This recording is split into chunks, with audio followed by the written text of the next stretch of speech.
তেওঁৰ কাৰণে যদি আমি আজি জাষ্টিচ বিচাৰি লিখিবলগীয়া হৈছে এইটো লাজৰ কথা আমাৰ কাৰণে তাৰ আগদিনা ঘণ্টা ঘণ্টা বহি আছিলেগে তাৰ নেক্সট দিনা তেওঁ তাত গৈ মাইকটো লৈ কৈছে কি মোৰ বেকবোন সেই বেকবোনক যেতিয়া মোক নৰ্থ ইষ্ট ফেষ্টিভেলত মাতিছিলে মোক অফিচত মাতি নিছিলে মোক তেওঁ কৈছিলে মই ক'লো জুবিন দা যাব নাই জুবিনক এতিয়ালৈকে ভবা নাই কেলে নাই নাই সি মদ খাই জিতি কৰে তাৰমানে মানে এনেকুৱা কৰিব তোমাৰ লগত যদি কথা পাতি থাকে তোমাক আকাশত উঠাই থৈ দিব যদি আমি মানি ললো যেনিবা তেওঁলোকে স্পষ্টীকৰণ দিলে নিৰ্দোষী যদি নিৰ্দোষী তেওঁলোক এতিয়ালৈকে নাই কিয় তেওঁ যে সদায় বাইট দি পেলাই এটাই কয় মই বাণিজ্যিক ক্ষেত্ৰত কথা পাতিছো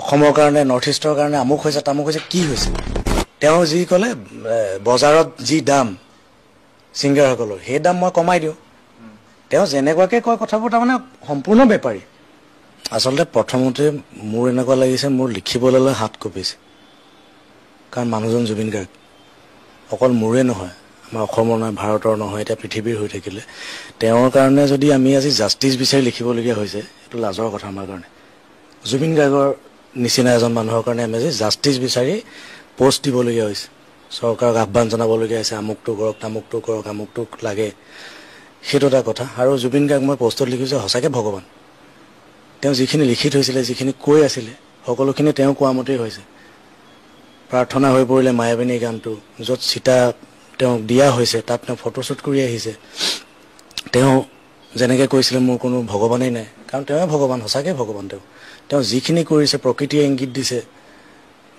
বৰষুণ আহিছে তেওঁক সৰু সজাই বা নিয়াৰ সময়ত বৰষুণ আহিছে সকলোখিনি আৰু বহুত ওলাব চাগে সেইখিনি মই কোৱা কেইটামান কথা আৰু আপোনালোকে ভাবিলেও চাগে বহুত ওলাব কিন্তু এতিয়া কথাটো হৈ গ'ল তেওঁ নাই আমাৰ মাজত আৰু তেওঁ নাই তেওঁ গোটেই বিচাৰখিনি লাগে উচিত তদন্ত সকলো ৰাইজে বিচাৰি আছে উচিত তদন্ত বিচাৰ হ'ব লাগে আৰু এতিয়া এজন মানুহ দুজন মানুহ বুলি একো কথা নাই যোনটো কাৰণত তেওঁক মাতি নিয়া হৈছিলে north east festival Shyamkanu Mahanta প্ৰথমটো গোটেই দায়িত্ব তেওঁ ল'ব লাগিব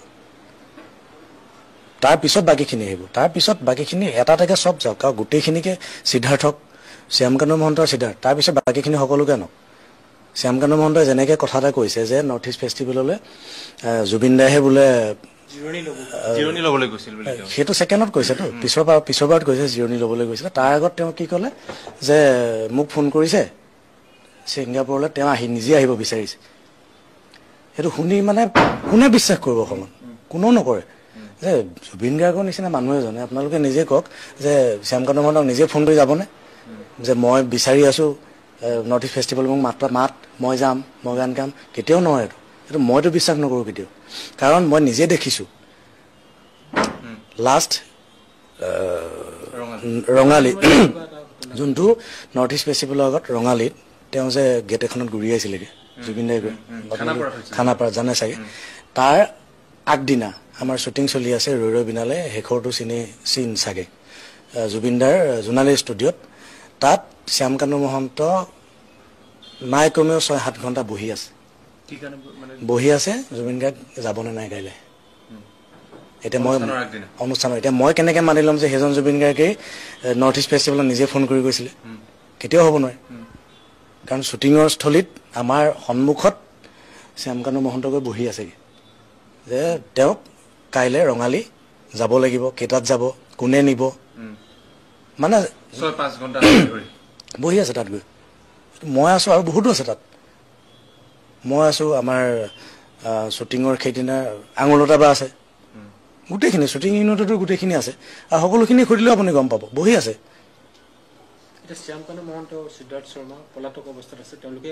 এতিয়া আমি যে আমাক কৈ আছে যে নাই কোৱা আমি নাজানো কাৰণ আমাক চিনেমা দেখুৱাই আছে কাৰণ আমি ইয়াত বহি আছোঁ আমিতো একো নাজানো কাৰণ ছিংগাপুৰত আমি লগত নাছিলোঁ আমি নাজানো এতিয়া কিন্তু কথাটো হৈ গ'ল জুবিন গাৰ্গ নাই যিহেতু তাত যিকেইজন আছিলে শ্যামকানু মহন্ত সিদ্ধাৰ্থ শৰ্মা শেখৰে বাইট দিছে কি দিছে বিচাৰ কৰক সি নিজে দিয়া বাইট মাতি আনি সোধপোছ কৰক তেতিয়া ওলাব গোটেইখিনি আৰু তাত অসম এছ'চিয়েশ্যনৰ মানুহ আছিলে বুলি যোনখিনি ওলাইছে সকলোকে মাতি আনক ধৰি আনক যেনেকৈ আনে সন্মুখত আনি বিচাৰ কৰক তেওঁলোকক সোধপোছ কৰক তেতিয়াহে ওলাব ইয়াত থকা তুমি মই চিঞৰি থাকিলে এটাও নোলায়গৈ তাত কি হৈছিলে, কাৰণ দেখি থকা মানুহকেইটাই ক'ব লাগিব যে আমুকটো হৈছিলে, আমুকটো হ'ল, আমুকৰ কাৰণে হ'ল, সেইটো কওক। আৰু শ্যামকান্ত মহন্তে ফালৰিয়ে কাটি আছে। তেওঁ ইমানখিনি হৈ গ'ল, তেওঁ স্পষ্টীকৰণহে দিলে যে মই আমুক পইণ্ট ৱাইজ স্পষ্টীকৰণ দিলে, লিখি সমবেদনা আজিলৈকে নাই। কিন্তু বহুতে অভিযোগ কৰিছে তেখেতৰ প্ৰিয় শিল্পীজনৰ মৃত্যুৰ পিছতো তাতে ফেশ্বন শ্ব' চলি আছে। য়েছ, সেইটো মই ওলাইছে কালি ৰাতি নে মই আজি ৰাতিপুৱা এটা কোনোবা মডেল এগৰাকীৰ ভিডিঅ' দেখিছোঁ।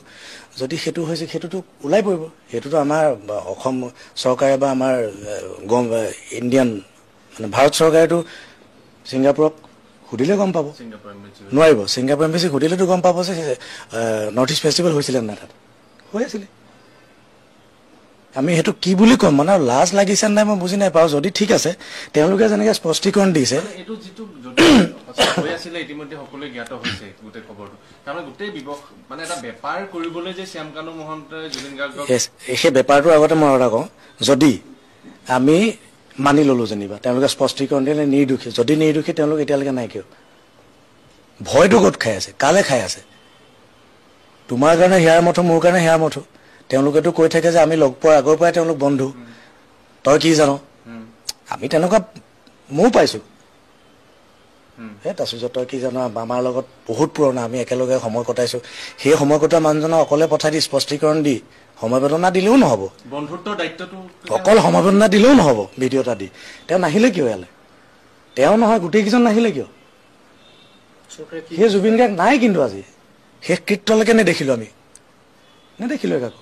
আপোনালোকে নিজেই আছে, কাক দেখিছে কাক নাই দেখা। আৰু বেপাৰৰ কথা যে ক'লে আপুনি, এই নৰ্থ ইষ্ট ফেষ্টিভেলটো, নৰ্থ ইষ্ট ফেষ্টিভেল মোৰ আগতে বহুতে কৈছে যে নৰ্থ ইষ্টত কিয় নাই পতা। আৰু তেওঁ যে সদায় বাইট দি পেলাই এটাই কয়, মই বাণিজ্যিক ক্ষেত্ৰত কথা পাতিছোঁ, অসমৰ কাৰণে নৰ্থ ইষ্টৰ কাৰণে আমুক হৈছে তামুক হৈছে। কি হৈছে সেইটো মই নাজানো, বা মই নাজানো নে আপোনালোকেও নাজানে, মই নাজানো। সেইটো আপোনালোকে উলিয়াব পাৰিব। তেওঁ নিজকে কিন্তু পৰিচয় দি ফুৰে, কেতিয়াবা তেওঁ কয় ৰাজনৈতিক বিশ্লেষক, কেতিয়াবা উদ্যোগপতি, কেতিয়াবা তেওঁ কয় অৰ্থনৈতিকবিদ। তেওঁ তেনেকৈ নিজকে কিন্তু পৰিচয় দি থাকে ঠায়ে ঠায়ে। এতিয়া যে ব্লেকলিষ্ট কৰিলে, এতিয়া যে ৰঙালী আৰু তেওঁ নৰ্থ ইষ্ট ফেষ্টিভেল পাতিব নে, তাৰপিছত তেওঁৰ ডেজিগনেশ্যনটো কি হ'ব, তেওঁ কি কয় আমি কোনেও নাজানো এতিয়ালৈকে। তেওঁ এটাই জানো, বছৰত 4টামান ফেষ্টিভেল পাতে, য'ত অসম হওক ভাৰতৰ হওক ডাঙৰ ডাঙৰ স্পনচৰ আহে, তেওঁলৈ ডাঙৰ ডাঙৰ মানুহ তেওঁ মাতে, আমি সেইটো দেখিছোঁ।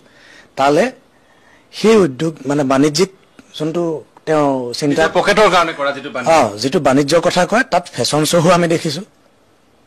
তাত প্ৰত্যেক বছৰে জুবিন গাৰ্গক নি ইউজ কৰা আমি দেখি আছোঁ আজিলৈকে। আৰু পকেট গৰম কৰিবলৈ ইউজ কৰে, তাতকে কি ক'ব? কাৰণ সেই 12 মাহত 4টা ফেষ্টিভেল পতাজনক আপুনি তাৰ বাদে কেতিয়া দেখিছে মোক সেইটো কওক।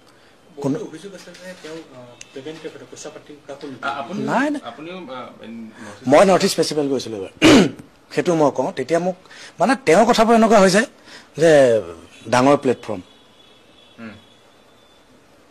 মোক কওঁতেও কৈছে লাষ্টটো মই কিবা চক্ৰপাণী এটা দেখিছোঁ, তেওঁ যোনটো কৈ আছে যে তেওঁ বহুতক মানে তেওঁৱে লাইমলাইট দি বনাই দিলে, মোৰ ইয়াত গান গাই তেওঁ ষ্টাৰ হৈ গ'ল, মই আমুকক বনালোঁ তামুকক বনালোঁ। তেওঁ নামো কৈছে আমাৰ অসমৰ বহুত কেইজন ছিংগাৰ। এতিয়া তেওঁ বনালে নে নাই বনোৱা বিচাৰ কৰক। তেওঁ যি ক'লে বজাৰত যি দাম ছিংগাৰসকলৰ, সেই দাম মই কমাই দিওঁ। তেওঁ যেনেকুৱাকৈ কয় কথাবোৰ তাৰমানে সম্পূৰ্ণ বেপাৰী, দালাল। আৰু তেওঁ যোনটো কথা কৈছে পইচা দিওঁ বা পে'মেণ্ট কৰে, পে'মেণ্টৰ কথাটো এনেকুৱা কৰোঁ যে নৰ্থ ইষ্ট ফেষ্টিভেল মোক যেতিয়া মাতিছিলে, এতিয়া জুবিন গাৰ্গৰ কথা যোনটো কৈ আছে যে জুবিন গাৰ্গে নিজে তেওঁ হিয়াৰ মঠো, তেওঁ বেকবন, ৰঙালীত যোনটো কৈ আছিলে, যাৰ আগদিনা ঘণ্টা ঘণ্টা বহি আছিলেগৈ, তাৰ নেক্সট দিনা তেওঁ তাত গৈ মাইকটো লৈ কৈছে কি মোৰ বেকবন হ'ল। সেই বেকবনক যেতিয়া মোক নৰ্থ ইষ্ট ফেষ্টিভেলত মাতিছিলে, মোক অফিচত মাতি নিছিলে, মোক তেওঁ কৈছিলে, মই ক'লোঁ জুবিন দা যাব নাই, জুবিনক এতিয়ালৈকে ভবা নাই। কেলে? নাই সি মদ খাই জিতি কৰেগৈ। তাৰমানে মানে এনেকুৱা কৰিব, তোমাৰ লগত যদি কথা পাতি থাকে তোমাক আকাশত উঠাই থৈ দিব, যদিহে তোমাৰ বিবেক একো নাই, তুমি আকাশত চাং পাতি তোমাক গুৰিটো কাটি দিব আকাশত উঠাই। তেনেকুৱা ধৰণৰ মানুহ। আৰু তাত সেই তুমি ক'লা যে নৰ্থ ইষ্ট ফেষ্টিভেলত গৈ আমাক পইচা নাই দিয়া। পইচা নাই দিয়াটো বাদ দিয়ক, মই ক'লো যে ঠিক আছে।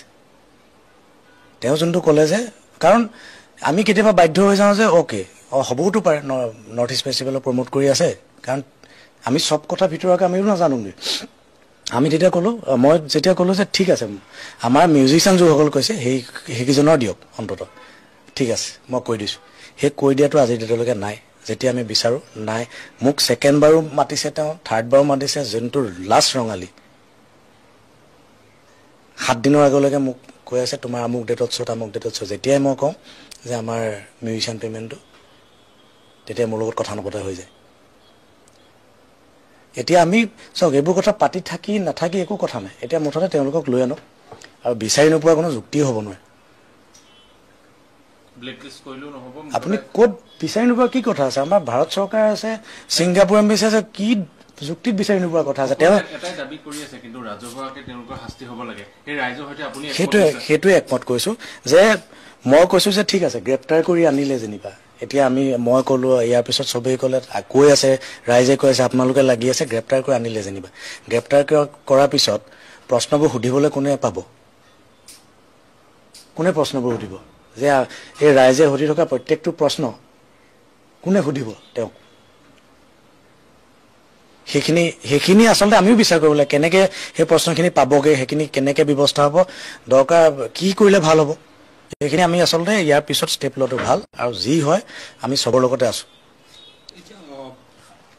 জুবিনৰ যিসমূহ মিউজিক বা ভিডিঅ' সকলো ৰয়েলিটি এতিয়া সিদ্ধাৰ্থ শৰ্মাৰ তাত গৈ আছে, কিছু এগ্ৰিমেণ্ট আছিল, এই ক্ষেত্ৰত কি? এতিয়া চাওক, এগ্ৰিমেণ্টখন মোৰ মতে ৰাজহুৱা কৰি দিয়ক। কাৰণ এতিয়া মই আপোনাৰ কাৰোবাৰ লগত এগ্ৰিমেণ্ট হৈ থাকে, আপুনিও গম নাপাব, মোৰ লগত গম নাপাম মই। কিন্তু কথাটো হৈ গ'ল এতিয়া, কিন্তু এগ্ৰিমেণ্টটো কাৰোবাৰ ওচৰততো আছে, আই ক্ৰিয়েশ্যনৰ ওচৰত থাকিব, কাৰোবাৰ ওচৰত থাকিবই, ষ্টুডিঅ'ত থাকিব, বা সেইটো কোম্পানীৰ লগত জড়িত, ঠিক আছে। সিদ্ধাৰ্থৰ ওচৰততো আছে এগ্ৰিমেণ্টখন ৰাজহুৱা কৰি দিব লাগিব। এতিয়া ৰাজহুৱা কৰি দিলে গোটেইখন ওলাই পৰিব, কিমান পইচা আহিছিলে, কাৰ একাউণ্টত কিমান সোমালে, চব ওলাব। এতিয়া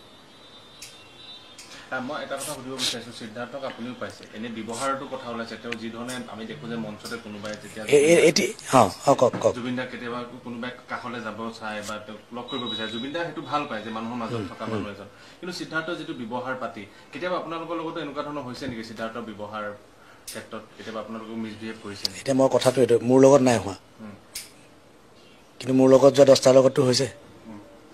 তাৰমানে এতিয়া লাষ্ট এই তেওঁৰ লগত গান গোৱা যিগৰাকী মানে মহিলা কণ্ঠশিল্পী, তেওঁলোকে যোনকেইটা ষ্টেটমেণ্ট দিছে, বাইট দিছে, তাত তেওঁলোকে কৈছে জুবিন গাৰ্গৰ বাহিৰে তেওঁ কাকো মানে ভেলুৱেবল বস্তু হিচাপত ট্ৰিট নকৰে। কিজানি তেওঁৰ মতে মই সিদ্ধাৰ্থৰ কাৰণে মই ভেলুৱেবল, মোৰ লগত যোৱা 10টা কিন্তু তাৰ কাৰণে ভেলুৱেবল নহয়, এই ট্ৰিটমেণ্ট তেনেকৈ কৰে। সম্পূৰ্ণ শুদ্ধ এইটো কথা।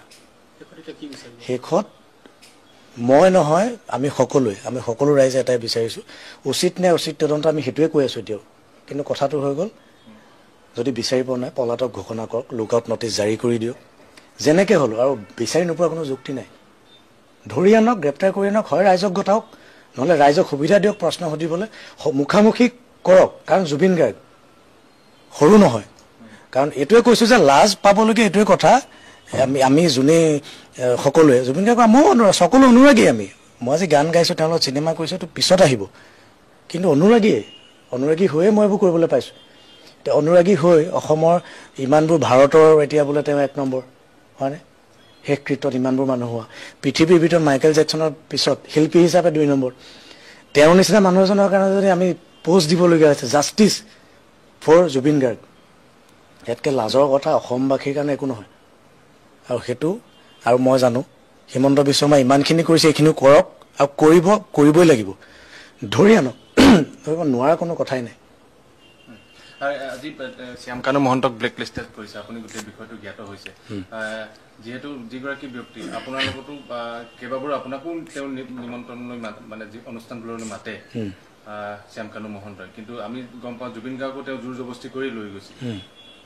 খবৰটো তেনেকৈ এতিয়া ওলাইছে যে জুবিন গাৰ্গ আচলতে স্বইচ্ছাই যোৱা নাছিল, তেওঁহে আচলতে জোৰ কৰি নাই যোৱাটো মই কেলে ক'ম, কাৰণ মই নিজে সন্মুখত দেখিছোঁ শ্যামকানু মহন্তক 6-7 ঘণ্টা বহি থকাটো। এতিয়া মইহে কৈছোঁ 6-7 ঘণ্টা, আৰু বহিবও পাৰে তেওঁ আমি শ্বুটিং কৰি থকা সময়ত বাহিৰতো বহি থাকিব পাৰে সেনেকুৱা